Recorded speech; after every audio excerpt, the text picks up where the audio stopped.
Assalamualaikum warahmatullahi wabarakatuh. Kembali lagi di YouTube channel saya. Nah teman-teman, gimana nih kabarnya? Mudah-mudahan sehat-sehat selalu ya. Saya juga mau mengucapkan selamat Idul Fitri, minal aizin wal faizin. Mohon maaf lahir dan batin. Mohon maaf jika dalam video-video saya ini ada perbuatan atau kata-kata yang kurang berkenan ke teman-teman. Nah sekarang sudah waktunya nih saya mau mereview untuk budget plan di bulan April 2022. Memang agak telat ya teman-teman, karena sekarang sudah di tengah bulan Mei 2022. Tapi nggak apa-apa ya teman-teman ya, karena kan lebaran kita itu jatuhnya di akhir April ya teman-teman. Jadi pasti kita punya kesibukan masing-masing. Jadi makanya nih saya baru sempat untuk nge-review budget plan di bulan April kemarin. Nah buat teman-teman yang udah buat budget plan di bulan April kemarin, yuk bareng-bareng yuk teman-teman nge-review. Jangan bosan-bosan ya teman-teman nge-review untuk budget plan yang sudah kita buat nih teman-teman. Anggaran yang sudah kita buat jangan bosan-bosan kita review, karena dengan mereview budget dari anggaran yang sudah kita buat sebelumnya, kita jadi tahu nih teman-teman mana-mana saja pos yang kira-kira berlebih, atau apakah kita sudah on track ya teman-teman dengan anggaran yang sudah kita buat. Nah untuk monthly spending tracker saya ini, di pengeluaran bulanan saya ini ada berlebih ya teman-teman. Untuk kategori token listrik ini saya ada berlebih 500.000. Jadi untuk pengeluaran listrik di bulan April itu saya hanya beli token listrik sebesar Rp500.000, jadi sisa Rp500.000. Untuk gaji bulanan ART juga jatuhnya Rp600.000 ya teman-teman, jadi masih tersisa Rp100.000, sehingga total untuk monthly spending tracker saya itu masih Rp600.000. Selanjutnya untuk weekly spending tracker. Nah di sini saya lumayan nih teman-teman, masih tersisa banyak. Untuk kategori grocery saya punya budget Rp1.500.000. Nah ini terpakai hanya Rp183.000, karena pada bulan April lalu itu grocerisnya itu alhamdulillah nih teman-teman, kebetulan suami saya bayarin lagi, jadi utuh nih teman-teman, hanya tersisa sekitar Rp1.317.000. Nah untuk belanja mingguan juga tersisa sebesar Rp124.000. Laundry tidak terpakai Rp140.000. Untuk aqua galon tersisa Rp75.000 dan gaji harian ART tersisa Rp30.000. Sehingga total untuk sisa weekly budget saya itu ada Rp1.686.000. Nah ditambah untuk monthly-nya itu sebesar Rp600.000 teman-teman. Total yang saya punya sisanya yaitu Rp2.286.000. Alhamdulillah sisanya masih banyak nih teman-teman. Nah sisa dari budget plan ini akan saya masukkan ke dalam saving challenge-nya teman-teman, tapi nanti akan saya masukkan ke dalam video terpisah. Nah teman-teman, gimana nih hasil review dari anggaran bulan April lalu? Ada yang over budget kah, atau sudah on track, atau malah ada yang berlebih nih? Karena mengingat bulan April lalu itu bulan Ramadan ya teman-teman, bulan puasa. Mungkin buat sebagian orang atau sebagian keluarga di bulan puasa itu justru lumayan banyak nih pengeluarannya. Biasanya bocor-bocor halusnya itu kalau nggak untuk menu buka puasa atau biaya untuk buka puasa bersama nih teman-teman bareng kerabat-kerabat. Nah itu fungsinya budgeting ya teman-teman, atau membuat anggaran. Jadi kalau semisal kita tuh udah tahu ya teman-teman, di bulan itu bulan Ramadan pasti akan ada banyak pengeluaran, misalnya untuk menu buka puasa atau mungkin untuk buka puasa bareng kerabat. Nah itu harus kita anggarkan ya teman-teman di awal bulan. Jadi biar kita tahu nih batas maksimum yang bisa kita habiskan itu berapa, biar di akhir bulan itu yang nggak bokeh ya teman-teman, apalagi pusing nih karena saldo di tabungan itu sudah menipis atau bahkan minus nih teman-teman. Nah uang sisa dari budget plan di bulan April lalu itu sudah saya simpan ya teman-teman di binder saving challenge. Nah sekarang waktunya saya mau update untuk tabungan di sinking fund saya nih teman-teman. Untuk sinking fund saya di bulan April 2022 ini lumayan banyak nih teman-teman pengeluarannya, bahkan lumayan banyak nih yang minus karena memang banyak pengeluaran nih teman-teman. Untuk pemakaian di kategori pertama yaitu ada health fund. Nah di sini saya ada pemakaian sebesar Rp90.000 untuk beli masker anak nih teman-teman. Nah dari budget Rp214.300 dikurang Rp90.000, saya masih punya balance sebesar Rp124.300. Nah ini karena bulan lalu itu saya masih ada sisa ya teman-teman, kurang Rp100. Ini saya ambil dulu dari dompet, karena saya mau ambil Rp90.000 dan gak ada receh. Ini saya tukar dulu ya teman-teman ke uang receh.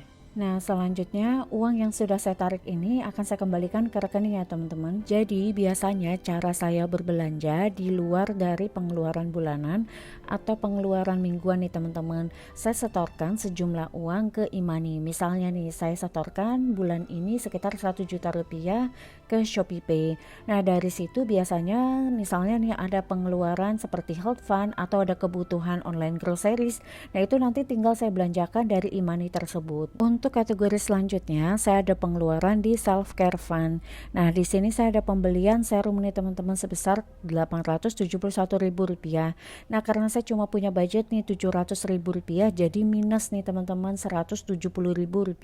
Ini tetap saya beli ya teman-teman karena memang ini saya butuh. Nah, karena ini saldonya minus, jadi seperti biasa ya teman-teman, nggak akan saya ambil dulu uangnya sampai ini terisi kembali, saldonya nol atau saldonya berlebih, baru saya kembalikan ke rekening. Untuk pengeluaran selanjutnya masuk ke kategori holiday fund. Nah, di sini saya ada lumayan banyak nih pengeluarannya teman-teman. Totalnya yaitu ada Rp538.500.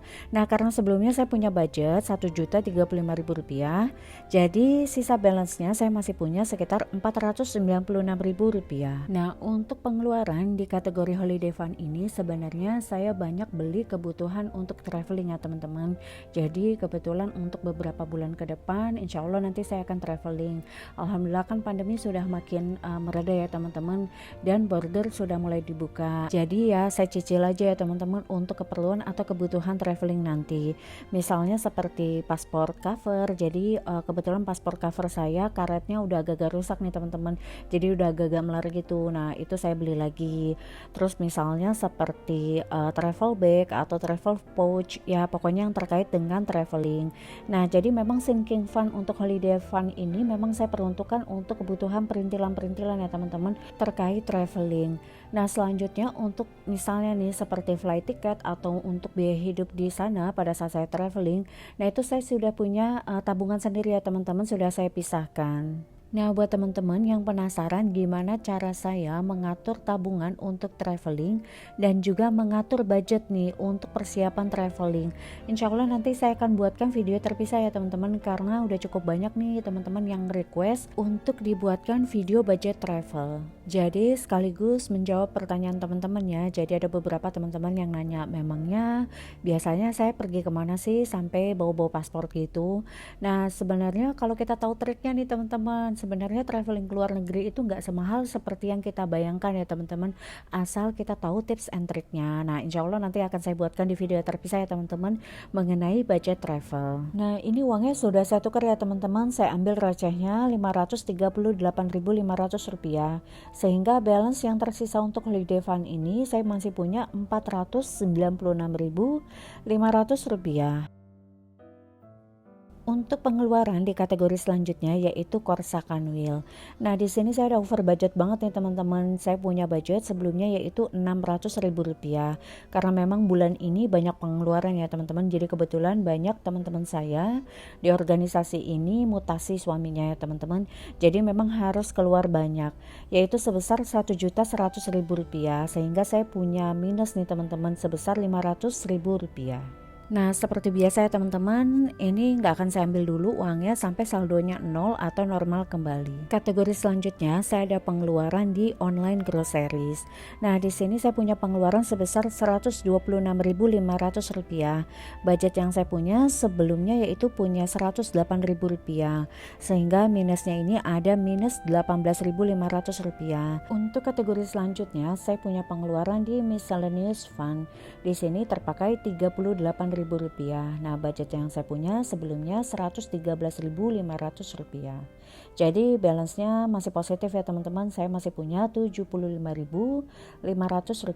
Untuk pengeluaran miscellaneous fund ini ada beberapa barang yang saya beli nih teman-teman. Jadi macam-macam. Pertama ada jarum pentul, lalu ada peniti, lalu juga ada sisir, tasbih digital, tasbih biasa, lalu juga ada penggaris. Nah, ini karena macam-macam ya teman-teman, jadi saya masukkan aja nih ke dalam kategori miscellaneous fund. Sebenarnya enak loh teman-teman, kerasa banget manfaatnya ketika kita membuat sinking fund ini. Apalagi sinking fundnya ini sudah kita masukkan ke dalam beberapa kategori. Jadi pada saat saya belanja di marketplace, misalnya nih dalam minggu pertama ini langsung saya tulis ya teman-teman, langsung saya catat nih kira-kira yang saya belanjakan ini masuk ke dalam kategori mana. Jadi biar nggak lupa nih teman-teman. Nah itulah fungsinya saya buat sinking fund sesuai dengan pos-posnya. Saya jadi ngerasa nggak worry gitu ya teman-teman ketika saya mengeluarkan atau membelanjakan sesuatu, karena memang setiap bulannya itu sudah saya sisihkan untuk pos-pos tertentu nih teman-teman. Untuk pengeluaran di kategori terakhir yaitu ada entertain fund. Nah di sini saya ada pengeluaran sebesar Rp24.000, sedangkan budget yang saya punya itu cuma 11.000 nih teman-teman. Jadi saya punya minus Rp13.000. Ini saya ada beli untuk minuman boba ya teman-teman, nggak apa-apa ya teman-teman. Nah ini nggak saya ambil dulu sampai nanti saldo di bulan berikutnya atau saldo bulan ini ya teman-teman. Nanti kan akan saya isi sinking fundnya.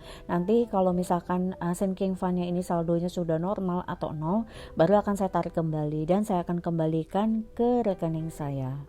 Alhamdulillah selesai sudah ya teman-teman untuk budget review saya di bulan April 2022. Nah ini uangnya akan saya simpan ya teman-teman, akan saya setorkan kembali ke rekening. Nah selanjutnya saya mau mereview untuk keseluruhan nih teman-teman. Jadi total untuk pengeluaran saya di bulan April 2022 ini yaitu sebesar Rp6.715.000. Terima kasih buat teman-teman yang sudah menonton video ini dari awal sampai akhir. Semoga video ini dapat memberikan manfaat untuk teman-teman ya. Jangan lupa klik like kalau kalian suka dengan video ini, dan jangan lupa di share jika dirasa bermanfaat, dan jangan lupa di klik subscribe untuk mendukung channel ini. Dan wassalamualaikum warahmatullahi wabarakatuh. Bye.